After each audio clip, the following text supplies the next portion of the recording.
Okay, good. We're recording.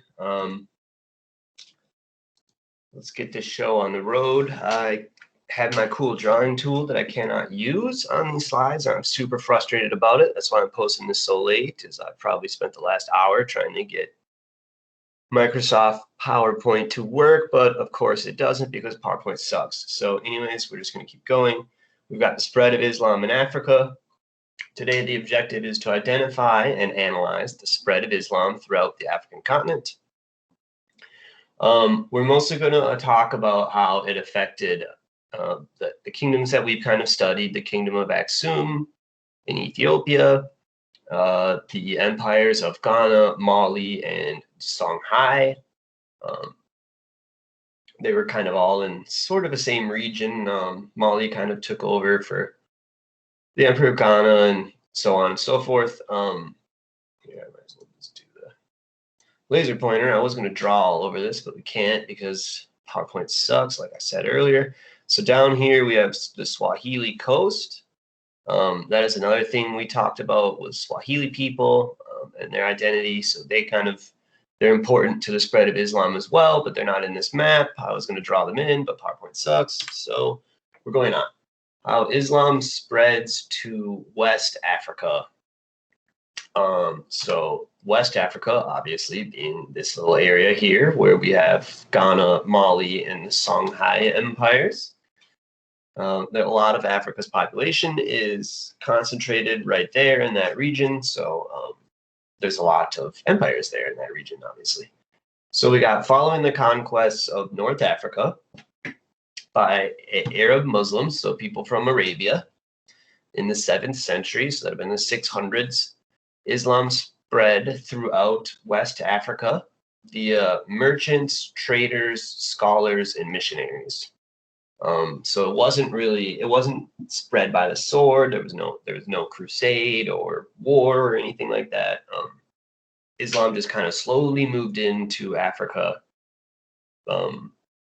through ideas. It was largely through peaceful means, whereby African rulers would either allow Muslims to continue to be Muslim in their kingdoms, and they didn't care if they were Muslim, or they were actively converting to Muslim themselves and then trying to get their people to become Muslims. In this way, Islam spread across and around the Sahara Desert. A Sahara actually is a word for desert, so to call it the Saharan Desert is basically calling it a desert, but that's neither here nor there. Next slide. So we've got acceptance in West Africa. In the Ghana Empire, there is no evidence that the kings themselves converted to Islam. They just kind of tolerated it, and they allowed their people from Ghana to convert. So back to this map, the Empire of Ghana is kind of this orange area, so it would have been like right around here. And then we have the Emperor of Mali, which is these yellow areas. And then the green was also, so Mali owned all of this, right? But Ghana only owned this. It's kind of confusing. So Ghana, they really didn't convert as much. It's very slowly Islam took hold in the Empire of Ghana, but in the Mali Empire, the kings did convert. That was who we talked about yesterday, was that Mansa Musa character. He was an emperor of Mali. And he was the super, super rich guy because Mali had a lot of gold. And when he went to Mecca, he brought back Muslim scholars, architects, and books from Arabia to Mali. And that really helped transfer ideas from the Islamic world into the African world. And it brought a lot of new ideas like mathematics and things like that to the Empire of Mali that they hadn't really considered before. So Islam becomes West African. So West Africa, in many areas, Muslim identity is ingrained in their culture now, right? So it's no longer foreign. So as more people were converted, so more Muslim clerics were attracted to the area as it became more Islamic. And this helped spread Islam further across West Africa. Many native converts studied in places such as Fez, which is in Morocco, and became great scholars, missionaries, and even saints. So they really became quite Islamic, right? So North African people were even becoming saints in Islam. So they really adopted it in a big way. It was no longer seen as a foreign religion, but as a Black African religion. And then here you can see this kind of cool mosque here in Timbuktu, which is a really big city in Mali. So it's quite African in its construction. I should have probably pulled up a picture of an Arabian mosque just to give you guys an idea of the difference. I think we can still do that.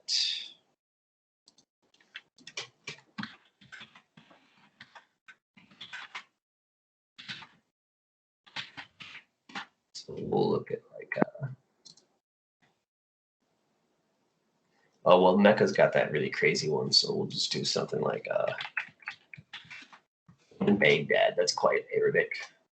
As you can see, these Arabic ones, they have these big minarets on them, these circular things. Here's a perfect picture. If it ever gets not that blurry, oh my gosh. What's with all these pictures being so blurry? Here we go, that's better. So, oh, that didn't help. Anyways, so you can see it's got the blue, these rounded minarets, the kind of towers. Whereas you can see this isn't even close.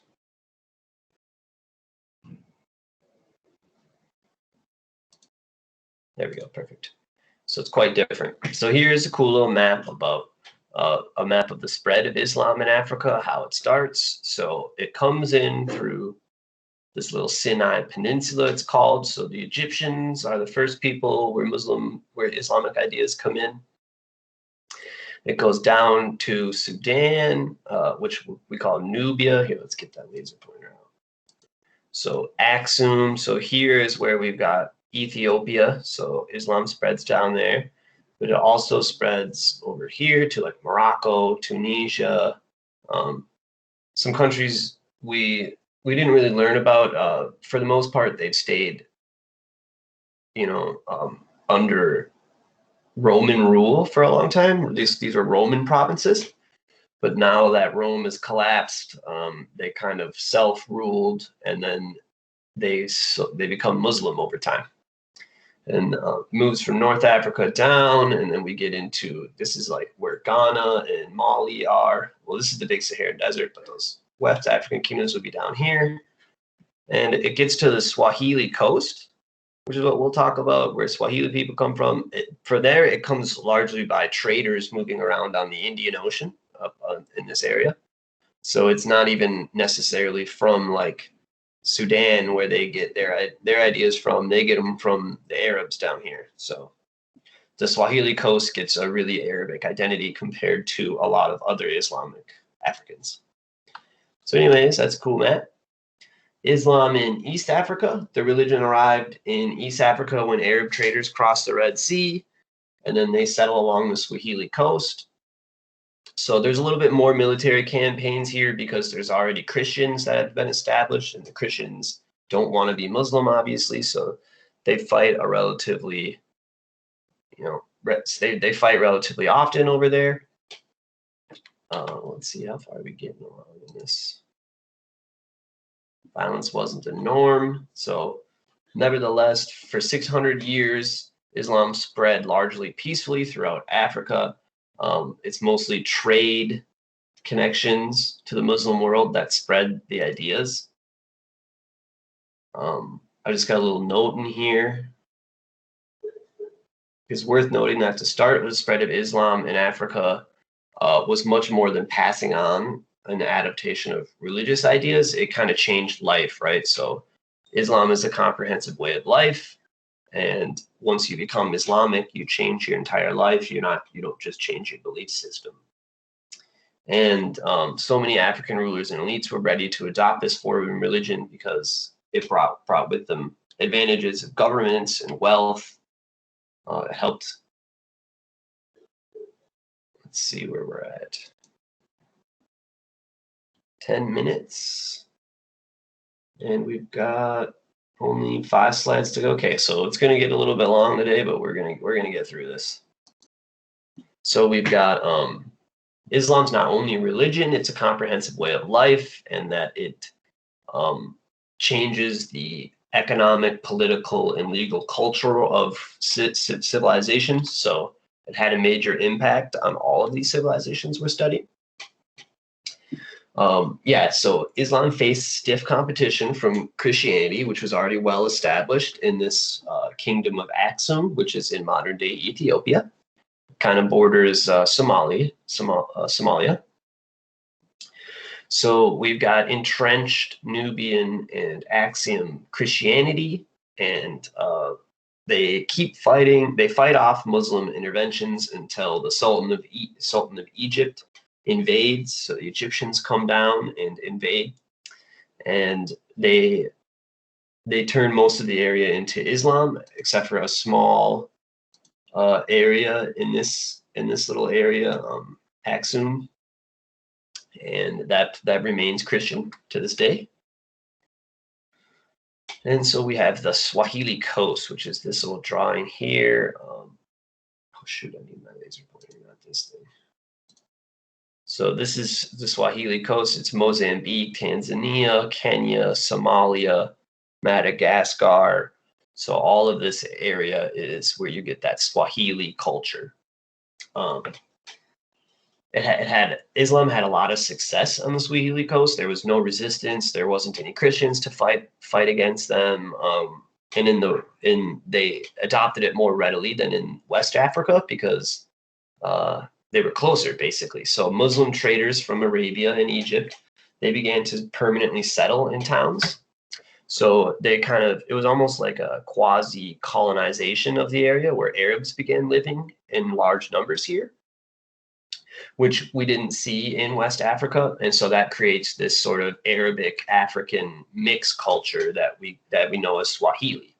So as the Bantu people and the Arabs mix, and then that creates the Swahili culture. And the Muslim religion, as historian Pete Curtin puts it, ultimately became one of the central elements of Swahili identity. To be Swahili meant to be a Muslim. So it's pretty synonymous over there with Islam. Very Islamic area. So impacts of the spread of Islam. Islam had a profound effect on all aspects of daily life and societies, but they vary over time and place.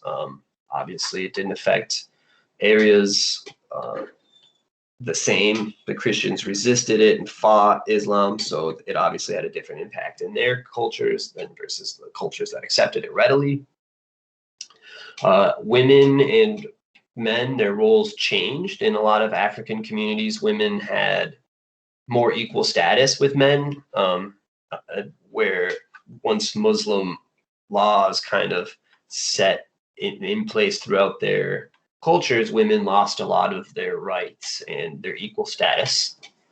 And another big impact of the spread of Islam was architecture. A lot of African countries began adopting Muslim architecture in their work.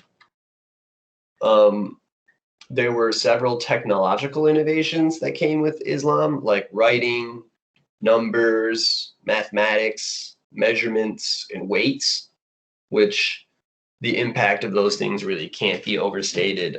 If you have weights, then you can standardize things. You could say 1 pound of gold is worth X pounds of grain, so it makes things easier to keep straight. That all the measurements of that thing, they're so important that a lot of times it's so easy just to kind of ignore that, but they change the whole world when you can actually measure things accurately and write them down in numbers. So Muslim scholars and missionaries visited African communities. Travelers come as well, and those travelers take notes about African life and what African civilizations looked like.